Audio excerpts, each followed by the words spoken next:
Guys, आज blogging की शुरुआत हो रही है शाम को 7 बजे से। हम लोग जा रहे हैं अभी मार्केट घूमने के लिए, मैं और रितेश। हेलो गाइस, बोलो। Hello guys. इतनी सुरीली आवाज़ में क्यों बोल रहे हो भाई? और यहीं से हम लोग घूमते घूमते ना एक जगह भागवत हो रही है, वहीं पे जा रहे हैं। देखते कैसा चल रहा है भागवत में, जाके देखते हैं। भागवत क्या होता है? गाइस, रितेश को बताओ भागवत क्या होता है। हाँ? अभी जाके तुम्हें सीधे दिखाएंगे हम भागवत क्या होता है, ठीक है।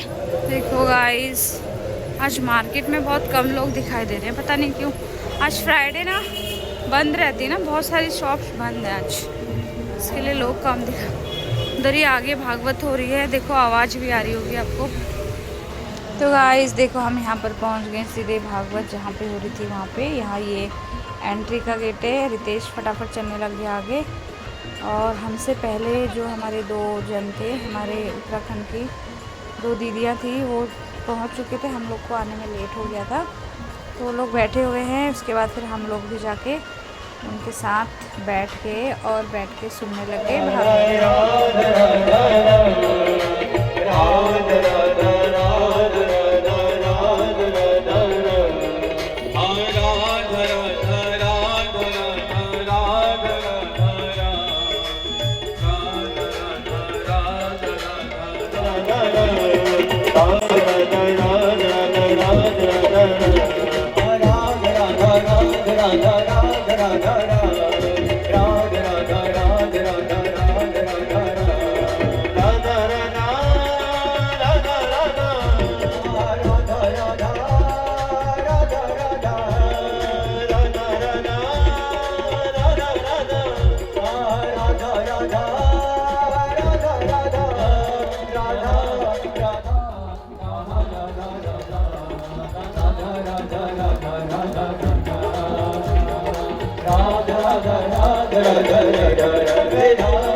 बोलो बाकी हरिलाल की जय हो, सतनारायण सरकार की जय। जय जय श्री राधे। और लाल की जगह पुत्री हुई है महाराज। बंधु, यहाँ पे वर्णन आता है कि एक बार को राजा कंस वासुदेव जी और माता देवकी को जेल से रिहा कर देते हैं। एक बार छोड़ा जाता है, पुनः फिर से वापस लिया जाता है। तो आज माँ देवकी और पिता वासुदेव को छोड़ दिया जाता है। इधर शुक्राचार्य जी महाराज सुखरताल धाम में राजा परीक्षित को समझा रहे हैं कि राजन परम पिता परमेश्वर की लीला बड़ी अपरंपार है, बड़ी अपरंपार। भाई श्री ठाकुर जी महाराज अगर चाहते तो आते कंस को मोक्ष दे सकते थे, जैसा कल हमने और आप सभी ने जो श्रवण किया था। और जब पूछा भी गया था कि प्रभु आप उनको मोक्ष क्यों नहीं दे देते, तो ठाकुर जी ने क्या कहा था? बोले कि सुनो मात मैं तुम्हें सुनाऊं और पिछले जन्म की कथा बताऊं। बोले हे माँ देवकी पिता वासुदेव, तुमने मेरी पिछले जन्म में बड़ी कठोर तपस्या की थी और तुमने मोशु ये वरदान मांगो तो कि हे माँ, हे प्रभु, आप जैसा पुत्र हमारा हो। तो वही वरदान को हम पूरा करने हैं। रही बात कंस की, तो अभी इसके पापों का घड़ा भरा नहीं है महाराज, इसलिए मैं बाल्यावस्था में बाल लीलाएं करूंगा। ऐसी एक सुंदर नगरी में जाऊंगा जहां प्रेम की सद्भावनाएं आदि अनादि काल तक, युग युगांतरों तक पढ़ाई जाएंगी और समझाई जाएंगी। और बंधुओं, आज भी हमारे ब्रज वृंदावन की पावन धरा पर, जैसा कि हमने प्रथम दिवस आपको बताया था, भैया आप चाहे कहीं चले जाओ, अयोध्या चले जाओ, काशी चले जाओ, केदार चले जाओ, सोमनाथ जी चले जाओ, पशुपतिनाथ चले जाओ, वैष्णो देवी चले जाओ, जहां मन करे आपका वहां चले जाओ। लेकिन मेरे प्यारे, अगर एक बार समय मिले तो वृंदावन भी जाना। एक बार अगर समय मिले वृंदावन भी जाना। वृंदावन की विशेषता ये करे कि जो वहां जाता है वो वहीं का होकर रह जाता है। हर जगह तीर्थ धाम स्थलीय बड़ी पवित्र और पावनी स्थलियों पर हम जाते भी हैं, लेकिन महाराज हमारा मन हमारे साथ ही वापस आ जाता है। लेकिन वृंदावन, अरे मेरे प्यारे, वृंदावन तो वृंदावन है महाराज। वृंदावन एक ऐसा धाम है कि जहां पर एक बार जाने के बाद ना मेरे प्यारे, ये फिर मन वहां से वापस नहीं लौटता।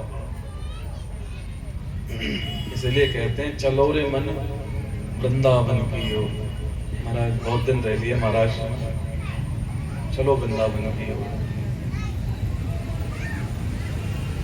श्री शुक्राचार्य जी महाराज राजा परीक्षित को बता रहे हैं, राजन जैसे ही कंस ने उस माया रूपी कन्या को मारना चाहा, तो माया है ना महाराज, माया को तो कोई मार ही नहीं सकता। माया को कौन मार सकता है? माया को केवल एक ही मार सकता है संसार में, और वो है ठाकुर जी का भक्त। बंधुओं, जिस पर गोविंद की कृपा हो गई वो माया पे विजय प्राप्त हो सकता है, अन्यथा माया को कोई नहीं जीत सकता। ये बताओ माया है कहाँ? नहीं, कहाँ माया नहीं है बताओ? माया केवल धन से माया नहीं कहते महाराज। कहाँ नहीं है माया? परिवार है, ये माया है ठाकुर जी की। कुटुंब है, ये माया है ठाकुर जी की। हमारा जो ये झूठा सम्मान जो हम कमा के घूम रहे हैं कि महाराज बहुत बढ़िया है, ये वो सब झूठा सम्मान, ये माया है ठाकुर जी की। कब तक बचोगे और कहां तक बचोगे माया से? अरे माया से तो नहीं बचा जाता। हाँ, लेकिन माया पे विजय प्राप्त किया जा सकता है, और माया पे विजय प्राप्त केवल वही कर सकता है जिस पर गोविंद की कृपा होती है। और गोविंद की कृपा ऐसे होती नहीं है, बिना गोविंद की कृपा माया पे विजय प्राप्ति नहीं हो सकती, और बिना गुरु के गोविंद नहीं मिल सकते, है ना महाराज? कहते हैं ना, गुरु गोविंद दो भिड़े काके लागू पाए, और बलिहारी है पतो समय पर बोलनो कछूना है। हाँ,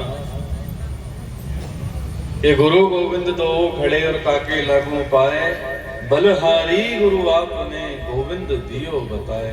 गुरुदेव आपकी बड़ी कृपा है, आपने हमें गुरु शरणागति दिलाई।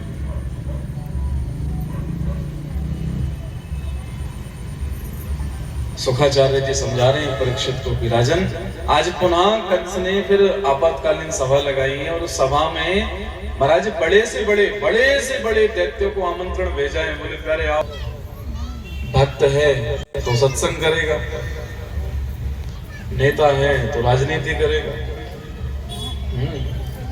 और जो जैसा प्राणी होता है वो वैसे ही अपनी संगति लगाते हैं महाराज, वैसे ही अपना दरबार लगाते हैं वो लोग। आज कंस ने दरबार लगाया, और दरबार में सबको केवल एक ही आमंत्रण भेजा। बोले भैया, जो भी मेरे दुश्मन को मारेगा उसको मैं आधा साम्राज्य दान करूंगा, आधा साम्राज्य। श्रीमद् भागवत महापुराण कथन अनुसार श्री वेद व्यास जी महाराज स्पष्टीकरण करते हैं कि राजन, प्रथम बार ठाकुर जी को मारने के लिए सबसे पहले पूतना गई है महाराज, कोई और नहीं गया, सबसे पहले पूतना गई। कितने दिन के ठाकुर जी? केवल और केवल 6 दिन के हैं कृष्ण। कितने दिन के? 6 दिन के हैं कन्हैया।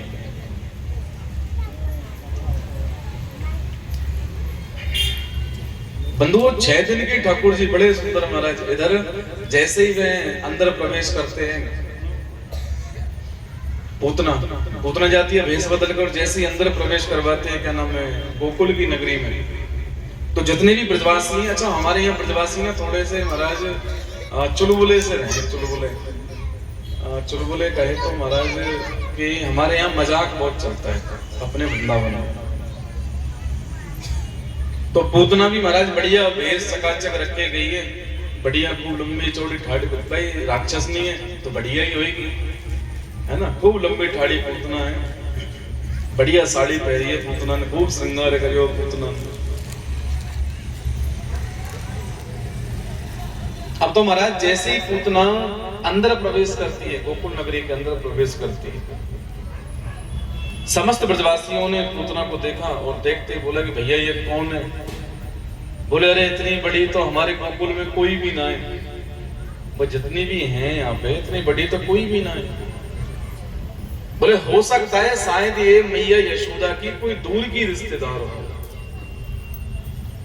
माँ यशोदा की कोई दूर की रिश्तेदार हो, और हो सकता है भैया शायद ये कोई पंडितानी है, पंडितानी। कौन है ये? हाँ, बोले खाए पिए से तो ऐसे लग रही है यही पंडितानी है महाराज, खूब लंबी चौड़ी ठाड़ी। समस्त ब्रजवासियों ने उसको एकजुट करके पूतना को घेरा, तो पूतना ने कहा कि भैया हमें मैया यशोदा से मिलना है और लाला को देखना है, लाला को देख के लाला को बधाई देनी है। अच्छा बंधुओं, साची साची बताना, मतलब सच्ची सच्ची बताना, ब्रज की भाषा किस किस को समझ में आती है? हाथ ऊपर करो। सब समझ लेंगे? पक्की बात है, देख लेंगे। कहीं बोलो महाराज आज तो कुछ पल्ले ही ना पड़ी, मतलब आज तो कुछ समझ में ही ना आई। तो आज की जो कथा है, पूरी कथा ब्रज की भाषा की है आज की जो कथा, लेकिन फिर भी हम प्रयास करेंगे उसको हिंदी में बोलने का। लेकिन कहीं ना कहीं तो ब्रज आवेगा भैया, है ना? हमारे खून में ब्रज रह रहे हैं ना महाराज। हाँ भाई, हमारे जितने भी यहाँ पे उत्तर भारतीय वाले माताएं बहन बेटियां हैं, चाहे खूब यहाँ रहते रहते काफी टाइम, लेकिन अपनी भाषा जाए तो ना है ना महाराज। हाँ, ना जाए। उसी प्रकार से हम भी ब्रजवासी हैं, तो ब्रज की भाषा ना जाए, फिर भी हम प्रयास करेंगे आपको अच्छे से समझ में आए कथा और आप खूब आनंद लें महाराज। प्रेम से मेरे गोविंद, मेरे गोविंद, मेरे गोविंद।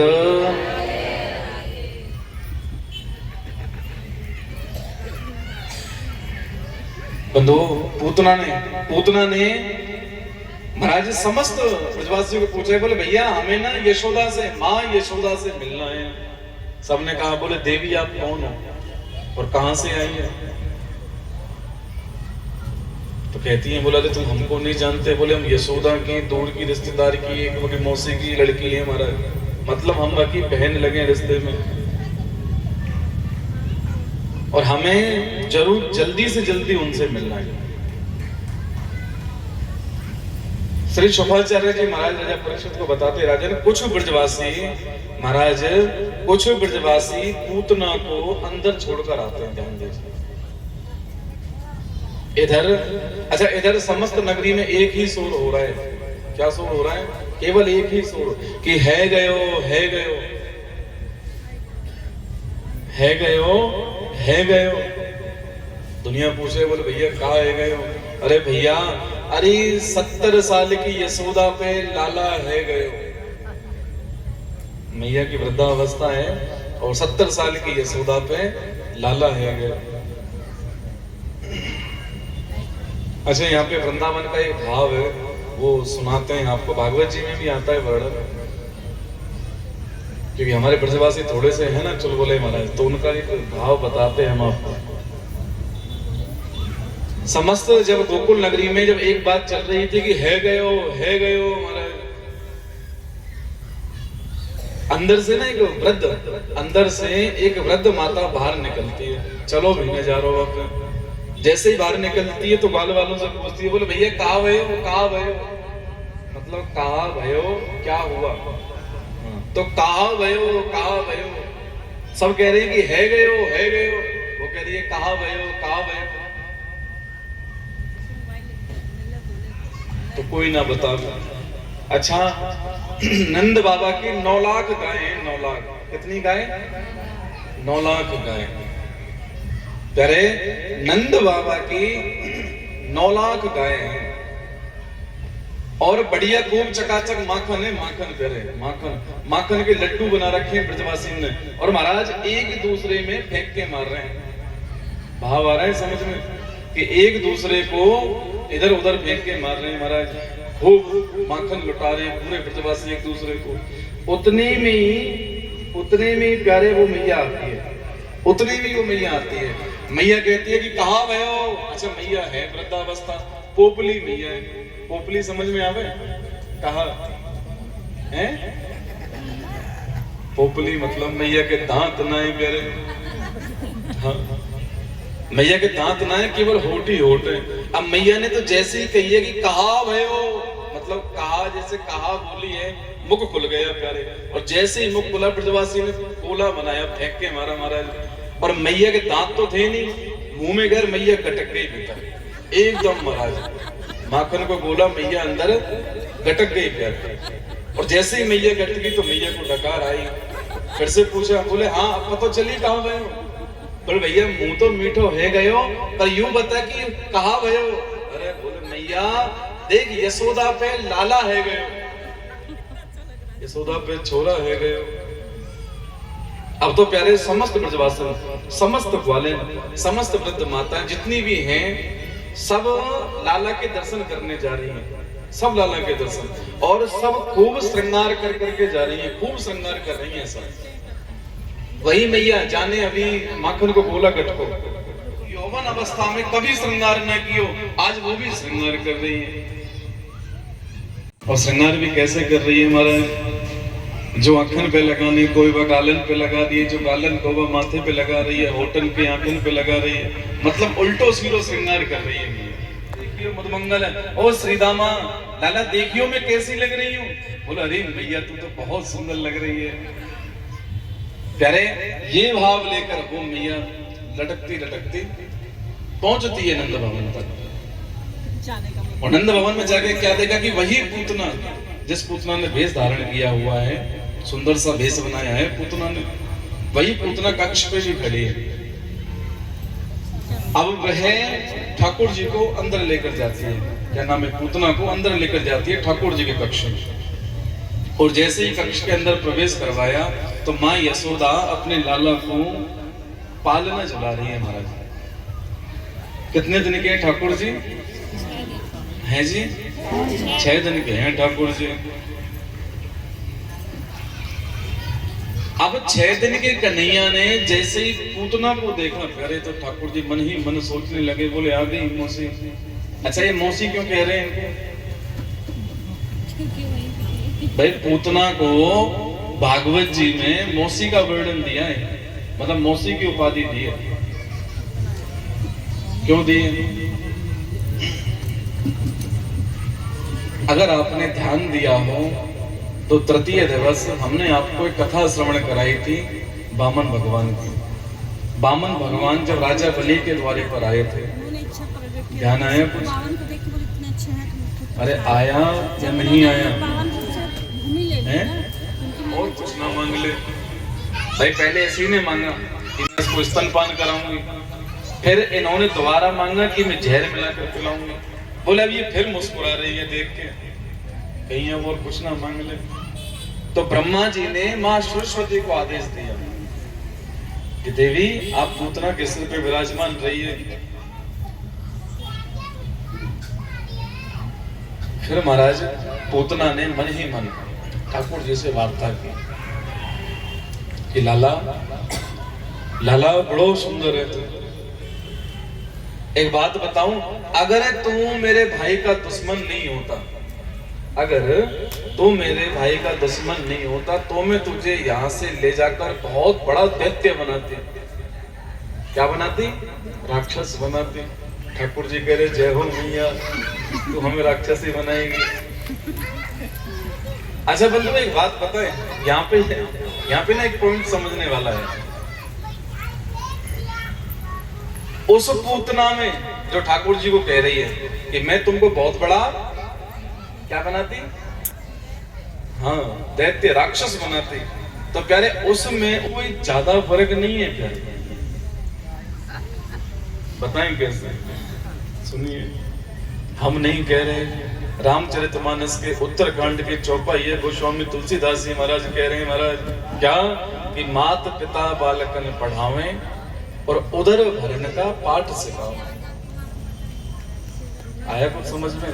कि माता पिता बच्चों को पढ़ाते हैं, लिखाते हैं और केवल पेट भरने का मार्ग सिखाते हैं कि भैया तुम ये पढ़ लो या तुम ये काम कर लो, इससे तुम्हारे परिवार का जीवन यापन होता रहेगा महाराज।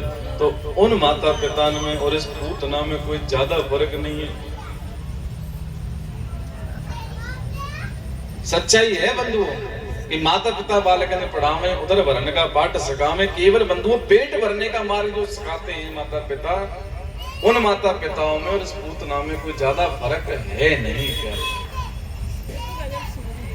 सच्चाई है। देखो बड़े बड़े वेदों में, शास्त्रों में, पुराणों में हम तो भैया तुच्छ हैं, कुछ भी नहीं है महाराज। लेकिन हमारे गुरु की वाणी और बड़े बड़े साधु संत महात्मा वैद्य ब्राह्मणों के वचन हमेशा ये कहते हैं कि भैया कि बच्चों को माता पिता की हर आज्ञा का पालन करना चाहिए।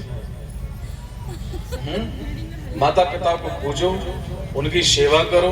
उनकी सेवा करना ही परमार्थ की सेवा है, परम पिता परमेश्वर की सेवा है। लेकिन भैया हमारा जो मत है, अपना पर्सनली मत भी कुछ होता है ना हमारा पर्सनल जो मत है, हमारा मत ये कहता है कि प्यारे बच्चों को तो चाहिए ही चाहिए कि माता पिता की सेवा करे प्यारे, लेकिन माँ बाप को भी चाहिए कि बच्चों को उत्तम से उत्तम संस्कार दें महाराज। प्यारे शिक्षा देना कोई बड़ी बात नहीं है। देखो शिक्षा बहुत जरूरी है, लेकिन शिक्षा देना कोई बड़ी बात नहीं है। जितनी उसकी कैपेसिटी पावर होगी, सक्षमता ग्रहण करने की होगी, उतना वो पढ़ेगा लिखेगा, खूब योग्य बनेगा। लेकिन महाराज शिक्षा के साथ साथ संस्कार देना भी बहुत जरूरी है बच्चों को। माता पिता को चाहिए कि वे अपने बच्चों को अच्छी संगत, और सबसे बड़ी बात ज्यादा भी ना हो सके तो किसी साधु संत महात्मा, अरे कोई भी ना हो तो कोई वैष्णव भक्त हो, अगर वैष्णव भक्त भी ना हो तो किसी देव स्थल मतलब मंदिर, किसी मंदिर का पुजारी हो, उसकी संगति में अपने बच्चों को थोड़ा बहुत डालना चाहिए। ये माता पिता का फर्ज है भैया। बंधु माता पिता का कर्म एक यही नहीं होता महाराज कि केवल उसको लोभी बनाए, लालची बनाए, और महाराज क्या क्या नहीं बनाते उसको, है ना, बनाते ना सब कुछ। भैया सब कुछ सबसे पहले माता पिता ही बच्चों पे करवाते हैं, ध्यान दीजिए। सर्वप्रथम झूठ बोलना भी माँ बाप ही सिखाते हैं।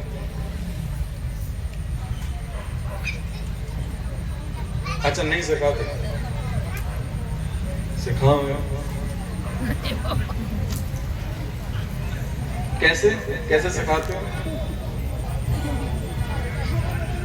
चलो उदाहरण देते हैं, उदाहरण से समझो। अरे बहुत छोटा सा उदाहरण, बहुत जल्दी समझ में आएगा। फोन बज रहा है महाराज, हाँ बोले बेटा उठा लो, उठा लिया। बोलो पापा तो ऐसे ऐसे कर रहे हैं, बस चाहे पापा कुछ कर ही नहीं रहे, चाहे मम्मी कुछ कर ही नहीं रही है, पर जो बोल दिया बच्चा वही बोलेगा। प्यारे तुमने आज अपने स्वार्थ के चक्कर में बच्चे से झूठ बुलवाया। आज पहली बार बच्चा झूठ बोलने में जितना प्रसन्न है, उतनी बार दोबारा भी झूठ बोलेगा, फिर तीसरी बार बोलेगा, फिर धीरे धीरे धीरे धीरे फिर बात बात पर झूठ बोलेगा प्यारे। और फिर वो इतना एक्सपर्ट हो जाएगा महाराज कि तुम भी उसकी झूठ को पकड़ नहीं पाओगे। हाँ इतना एक्सपर्ट हो जाएगा वो, फिर आप भी उसको पकड़ नहीं पाओगे प्यारे। तो भैया माता पिता को चाहिए कि बच्चों को अच्छे से अच्छे संस्कार दें। साधु संत महात्मा वैदिक ब्राह्मण या फिर गुरु किसी न किसी की संगति में अच्छा डालें, क्योंकि भैया माता पिता का फर्ज ये नहीं होता केवल लोभी बनाया, लालची बनाया, है ना। अच्छा एक बात और है, हमारे मलोकपीठ वाले महाराज जी कहते हैं कि आजकल लोग माता पिता केवल एक बात समझाते ही, लाला थोड़ा सा बड़ा हो जाए बस। बोले बेटा ध्यान रखियो, इन्होंने हमारे साथ ऐसा ऐसा किया और तुम्हें भी ध्यान देना है, तुम इनके साथ अच्छा व्यवहार नहीं करोगे। और क्या सिखाते हैं? बोले बेटा ये तेरे चाचा का, ये तेरे ताऊ का, ये काका का, ये मामा का, ये फूफा का, सब सिखा देंगे उसको, दुनियादारी सब बता देंगे उसको महाराज, लेकिन केवल एक चीज नहीं बताएंगे। बोले भैया ठाकुर जी की सेवा भी किया कर, सत्कर्म किया कर, धर्म पे चला कर, सत्य का साथ दिया कर, ये सब चीज नहीं सिखाते।